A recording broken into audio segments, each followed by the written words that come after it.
ხოდ შეხვედრაში თამაშის უფლება მოიპოვა. ქუთაისის ტორპედომ მოვალ სეზონს კიდევ უფრო გაახალგაზრდავებული შემადგენლობით და ახალი სამწვრთნელო შტაბით შეხვდება.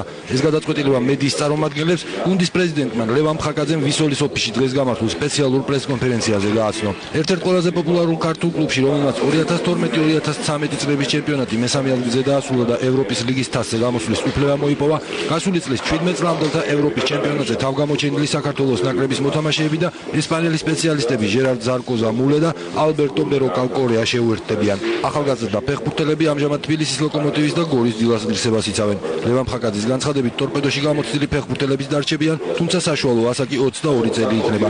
რაც შეეხება გუნდის ყოფილ დამრიგებელ გია გეგუჩაძეს, იგი გუნდს სამომავლოდ წარმატებებს უსურვებს, თავად კი ამ ეტაპზე ჯერ არ არის ჩამოყალიბებული თუ სად გააგრძელებს სამწვრთნელო კარიერას. რომ უპრეცედენტო წარმატებას მიაღწია მასში ჩვენმა ეროვნულმა ნაკრებმა, ჩვენს ნამდვილ ნაკრებმა, ეს იყო ის რომ ჩვენ მივედით ნახევარფინალამდე, ჩვენ გადაწყვეტილი გვაქვს რომ ეხლა ეს ბავშვები, ეს ახალგაზრდები მათ უმრავლესობას მოუყაროთ თავი ტორპედო ქუთაისში, რამე თუ ეს არ არის მარტო ტორპედო ქუთაისის წარმატებაზე ზრუნვა, ეს არის იმაზე ზრუნვა, რომ ჩვენ ვქნით ძალიან სერიოზულ და მყარ ფუნდამენტს საქართველოს ეროვნული ნაკრების მომავალში გაძლიერებისათვის. წარმატებას უსურვებს ძალიანად ქუთაისის ტორპედოს. რაც შეეხება ჩემ მომავალს, ნამდვილად პასუხი ამ ეტაპზე